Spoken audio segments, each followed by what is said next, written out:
বাংলাদেশে ঢাকায় একটি অত্যন্ত দুঃখজনক এবং জঘন্য একটি ঘটনা ঘটেছে।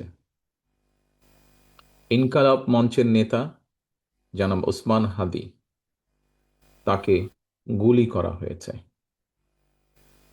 তার উপরে গুলিবর্ষণ করা হয়েছে। আমরা কিছুদিন আগে দেখেছি চট্টগ্রামে একইভাবে আমাদের আরেক প্রার্থীকে গুলি করা হয়েছিল। প্রিয় ভাই বোনেরা, প্রথমেই আমি এই ঘটনার জন্য তীব্র ঘৃণা এবং প্রতিবাদ জানাচ্ছি। আমাদের উচিত হবে সারা বাংলাদেশে গণতন্ত্রের পক্ষে যত মানুষ আছে প্রত্যেকটি মানুষের উচিত হবে এই ঘটনার তীব্র প্রতিবাদ এবং ঘৃণা জানানোর।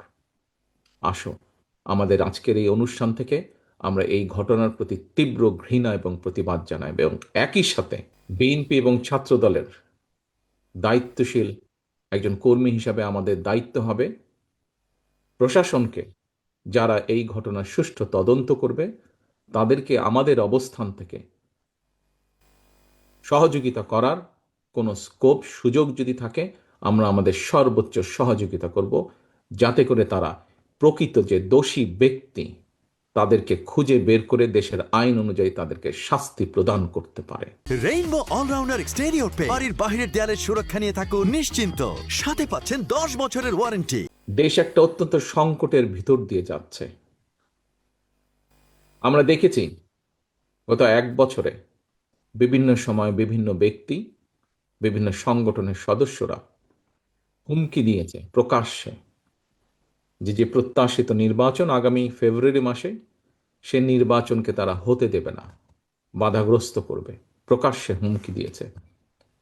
একটি দল, গোষ্ঠী বা কিছু ব্যক্তি এই দেশকে, দেশের মানুষের শান্তি, স্থিতিশীলতা বিনষ্টের জন্য উঠে পড়ে লেগেছে।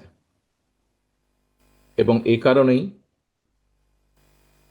বাংলাদেশ জাতীয়তাবাদী দল এবং একই সাথে যারা বাংলাদেশের অস্তিত্বে, স্বাধীনতা, সার্বভৌমত্বে বিশ্বাস করেন, দল ছোট বড় বিষয় না, যারা বাংলাদেশি জাতীয়তাবাদের অস্তিত্বে, বাংলাদেশের অস্তিত্বে বিশ্বাস করে, সবার আগে বাংলাদেশ, এই নীতিতে যারা বিশ্বাস করে, আমাদের প্রত্যেকটি দল, প্রত্যেকটি নেতা, প্রত্যেকটি কর্মী, প্রত্যেকটি মানুষকে আজ অতীতের যে কোনো সময় থেকে সবচাইতে বেশি ঐক্যবদ্ধ হতে হবে।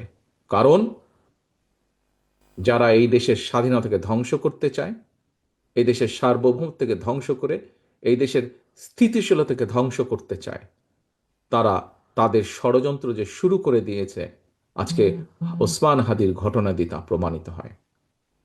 আমরা বিভ্রান্তি ছড়ানো থেকে প্রত্যেককে বিরত থাকতে হবে। কেউ যাতে কোনো বিভ্রান্তি ছড়ানোর সুযোগ না পায় সেই ব্যাপারে আমাদেরকে সচেতন থাকতে হবে। এবং একই সাথে যারা তদন্ত করবে, সত্যিকার অপরাধীকে যারা ধরবে, আমাদের অবস্থান থেকে যতটুকু সম্ভব আমরা সর্বোচ্চ সহযোগিতা করব। আজকের অনুষ্ঠানে আমার বক্তব্যের প্রথম অংশ এটি। আমাদেরকে প্রতিবাদ করে তুলতে হবে এবং যে কোনো মূল্যে অন্যায়ের বিরুদ্ধে প্রতিবাদ গড়ে তুলতে হবে, যে কোনো অন্যায়ের বিরুদ্ধে এবং যে কোনো মূল্যে এই দেশের মানুষ যাতে করে তাদের হারানো গণতান্ত্রিক অধিকার ফিরে পেতে পারে, তার জন্য আমাদেরকে সদা সর্বদা সচেষ্ট এবং সতর্ক থাকতে হবে।